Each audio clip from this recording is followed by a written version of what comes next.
Boa noite, gente boa. O meu convidado desta noite em Salomão Dois Pontos é um mestre nos altos e baixos da mente humana. Essa gangorra que nos atormenta a vida fora.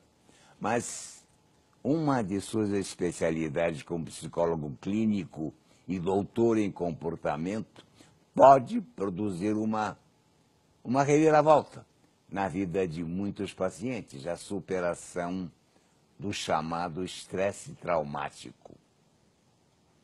Trata-se de um tema dramático nos dias de hoje, neste mundo de violência urbana desmedida e ódios amplificados pelas redes sociais.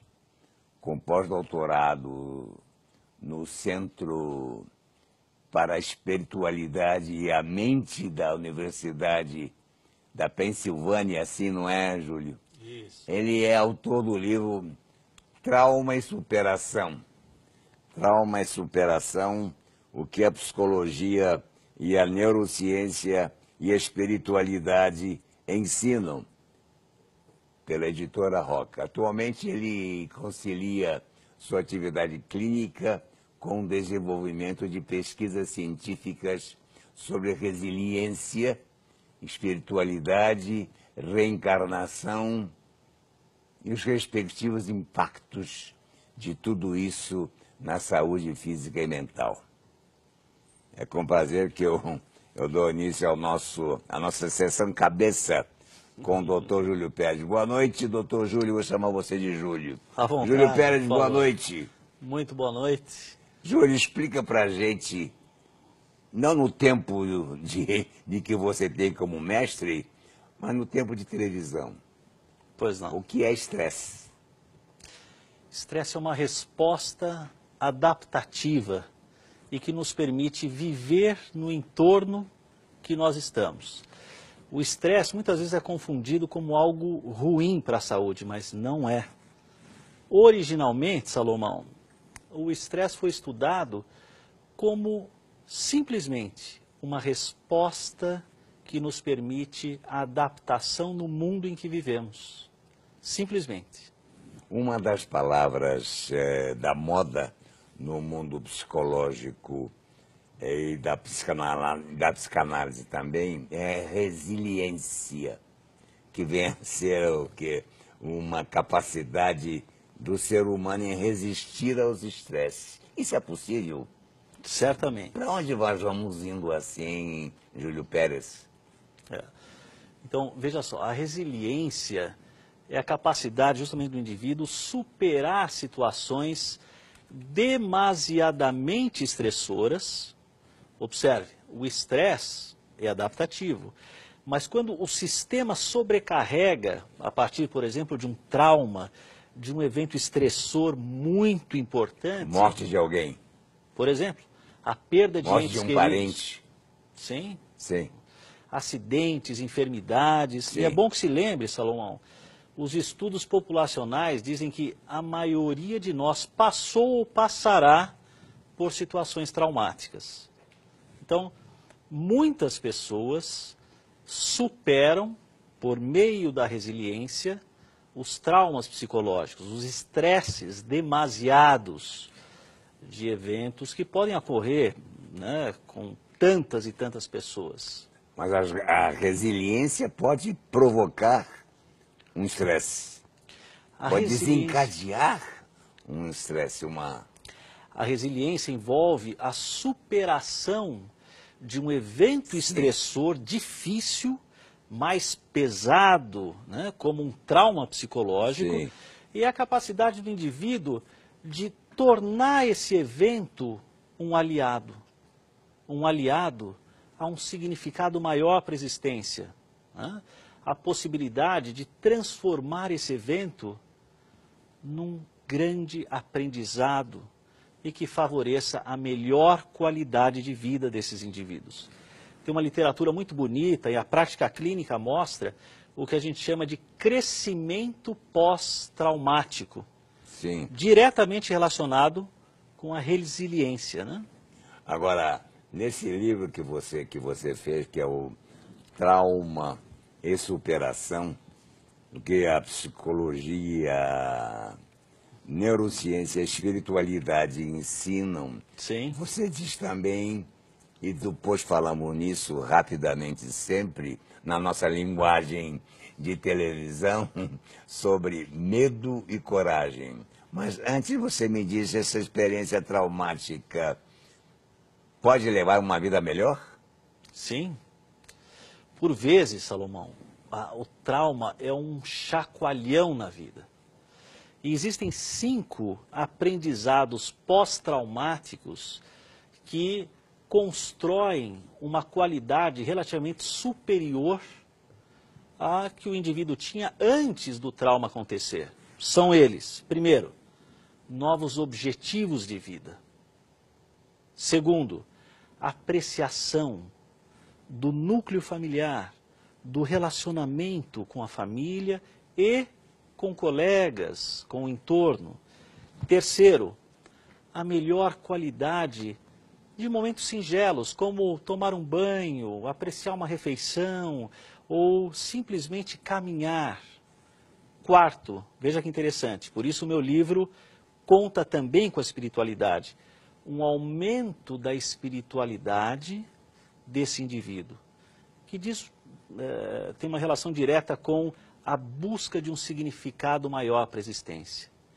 Quinto aprendizado, o conhecimento de uma força que o indivíduo desconhecia. Porque afinal, se eu venci esse trauma, eu posso vencer qualquer outra situação. A música que o Frank Sinatra nos cantava tão bem, New York, New York. Se eu venci nessa cidade, eu posso vencer em qualquer outro lugar. Essas experiências traumáticas podem sim, mediante a psicoterapia, favorecer uma qualidade superior do indivíduo em relação ao que ele tinha antes do evento traumático. Júlio Pérez, você quer dizer que depois de um trauma há a possibilidade de nós termos uma vida melhor? Certamente. Você sabe que eu pergunto nas sessões de alta para os meus pacientes, se você pudesse mudar o passado, você mudaria? Você deixaria de passar por essa experiência dolorosa que trouxe você originalmente à psicoterapia? A maioria deles diz não. Porque hoje eu sou melhor do que eu fui antes mesmo do trauma psicológico. Mas quando é que é preciso, você pode registrar isso? Quando é que a pessoa registra um momento que se define pela psicologia, pela psicanálise?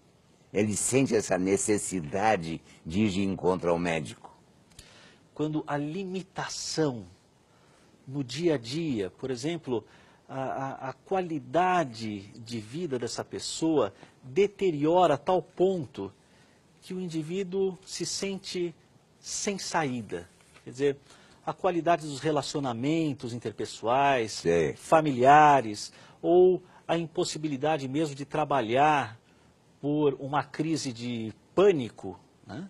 Lembre-se que o estresse pós-traumático pode ter vários braços, e um deles envolve o pânico, uma ansiedade aguda, sem aparentemente nenhuma explicação que possa justificar aquele conteúdo. Então, o sofrimento, as limitações em termos de qualidade de vida, da experiência do indivíduo, é que levam essas pessoas à psicoterapia. Júlio Pérez, nós estamos há 2 dias na eleição vereadores, prefeitos. Sim. Dá uma análise de como é que está o estresse de cada um. A depender do propósito de cada um, o estresse pode modificar. Se há um propósito edificante, sincero, e queira Deus que seja assim, né? Esses nossos candidatos estiverem alinhados a um sentido maior das suas próprias existências, a um valor de fato significativo de contribuição e não uma relação egóica, ensimesmada, de querer mais e mais e mais, envolvendo ganância, inclusive, isso modifica completamente o nível de estresse desses candidatos. Se um candidato estiver confortável em si mesmo, com a consciência em paz, alinhado aos seus melhores propósitos de vida e que envolvem a distribuição do bem-estar, a propagação do bem-estar, esse candidato estará tranquilo, porque ele não se apega ao resultado. Ele está conectado ao fazer, dia após dia, a sua missão pessoal nessa existência. Júlio, como é que se dá? Qual é o primeiro passo para o processo de superação? Em primeiro lugar, a percepção de que é preciso ajuda. Nós não damos conta de tudo e uma ajuda especializada pode favorecer a superação.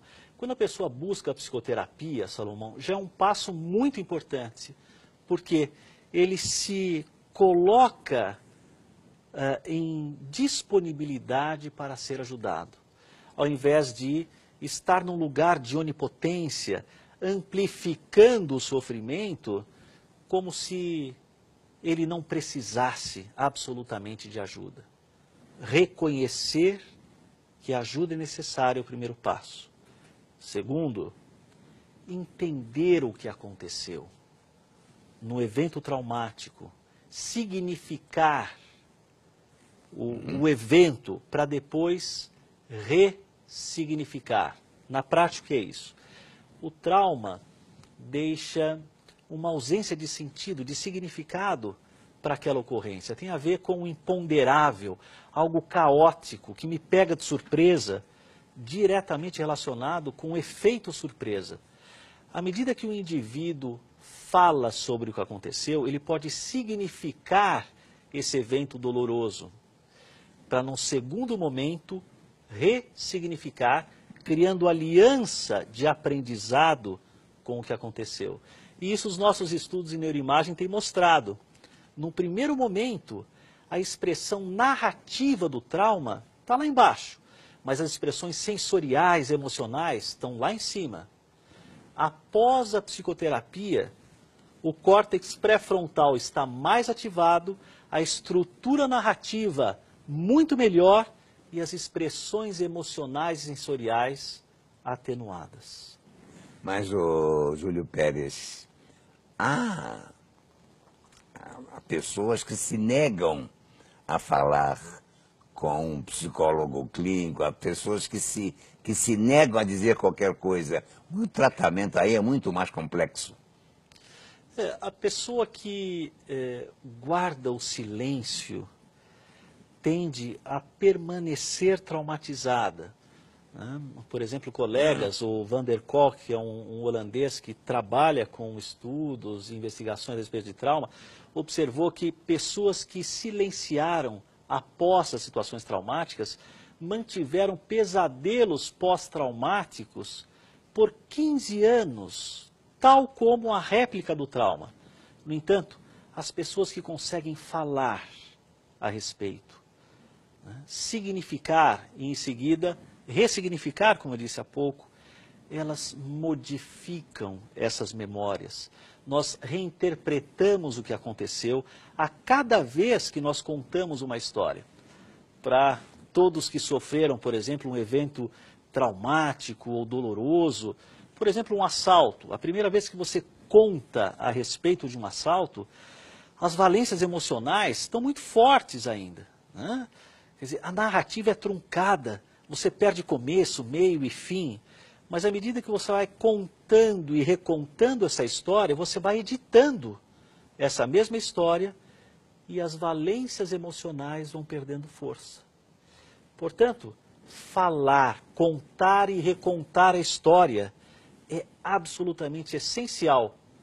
Como Elie Wiesel, Prêmio Nobel da Paz, que ficou anos preso em campo de concentração, nos ensina. É preciso contar a história tão bem quanto pudermos. E tão bem quanto pudermos significa criar aliança, aprendizado com a dor. Você sabe, esse acidente que aconteceu ontem, na estação de Oklahoma, em Nova Jersey, eu não sei, Sim. não me lembro agora, com a brasileira que acabou morta. A E única hoje, que faleceu. a no única, acidente. exatamente, e depois vem fotos hoje dela com o marido numa felicidade, num sorriso fantasticamente radioso. Você imagina o trauma desse marido, Certamente. ou dos filhos que estão com ela.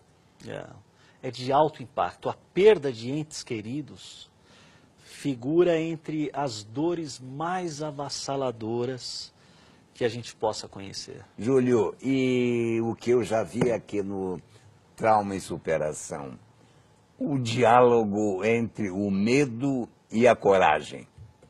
Esse é um excelente tema. A começar com a etimologia, a raiz da palavra coragem, um ato do coração. Coragem, Salomão, não implica em um ato impulsivo, não é como, vamos dizer, pular de bungee jump. Não tem nada a ver com isso.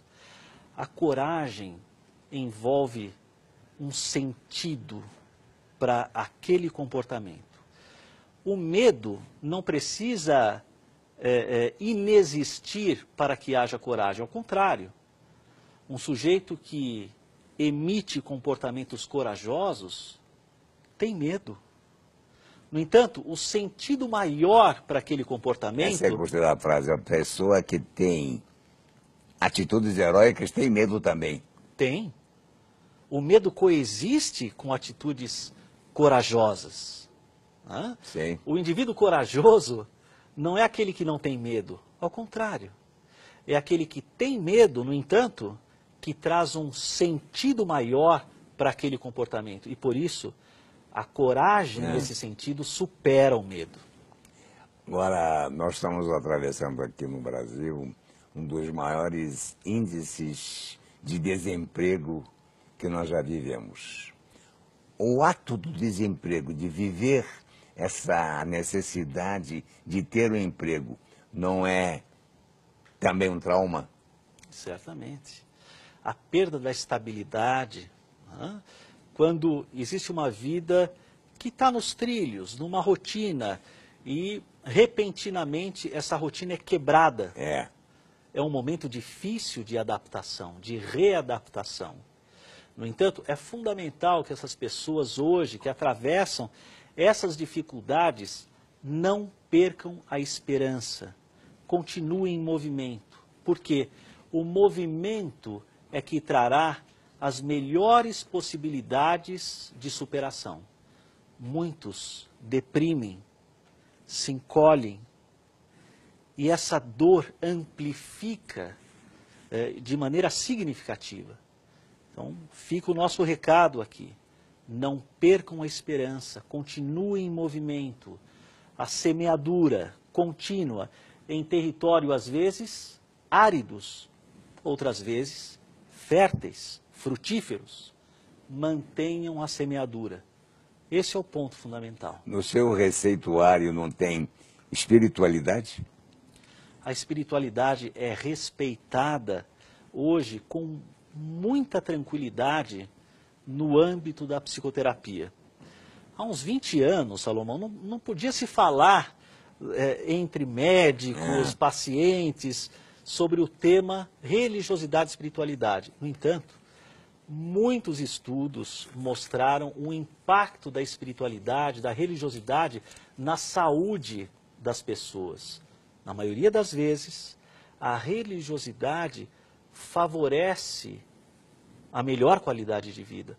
Portanto, hoje, falar sobre espiritualidade na psicoterapia é absolutamente necessário em respeito ao paciente.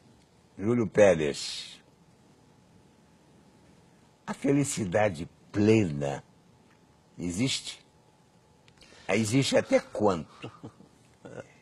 Esse é um tema muito interessante, Salomão. A gente poderia ficar aqui 2 programas.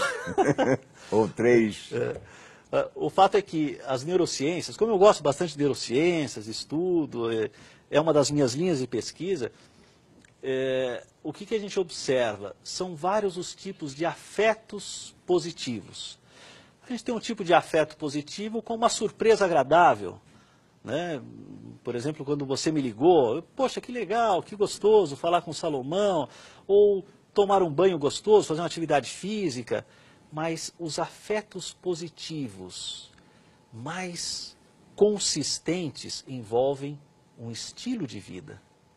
E um estilo de vida associado a virtudes, a generosidade, a justiça.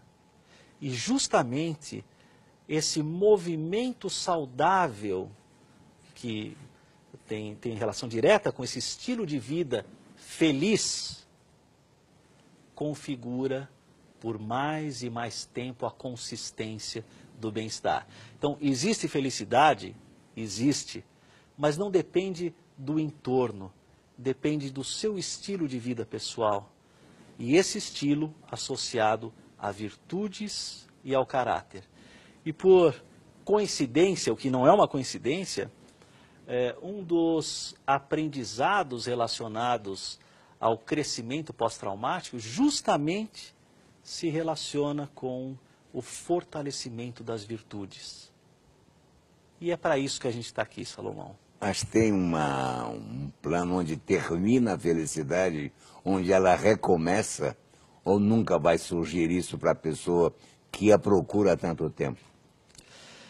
A felicidade não deve ser um fim, né? Não deve ser uma busca lá fora, mas um desfrutar da jornada. Há um grande equívoco nesse sentido. Como eu gostaria de ser feliz, então eu vou atingir, por exemplo, esse cargo na minha empresa ou essa posição. Não, desfrute a jornada. A jornada é que pode trazer esses melhores afetos positivos e não o fim em si. Um grande equívoco, por exemplo, quando eu tiver o carro X ou a casa Y, assim eu serei feliz. Não. A felicidade envolve, na verdade, situações singelas no dia a dia, de contentamento íntimo com o seu dia, com o que você faz da sua vida, e não com as coisas ou em torno ao redor. Júlio Pérez, você obedece a tudo isso? Procuro. Procuro. A terapia, Salomão, é o terapeuta. Eu não posso levar os meus pacientes a um lugar que eu não conheça. Então, eu tenho uma boa disciplina no dia a dia, nessas tentativas de acerto. Está aqui na orelha do livro, Júlio Pérez é psicólogo clínico, doutor em neurociências e comportamento pelo Instituto de Psicologia da Universidade de São Paulo e fez o Spirituality and the Mind University of Pennsylvania. Foi você lá em Pensilvânia, hein? Foi muito bom. Eu, particularmente, construí boas amizades com colegas em cooperação de pesquisas. Eu fiz o meu doutorado em neurociências na USP e fiz um pós-doutorado na Unifesp, também em neuroimagem, e um outro pós-doutorado na Universidade de Pensilvânia, investigando a comunicação espiritual.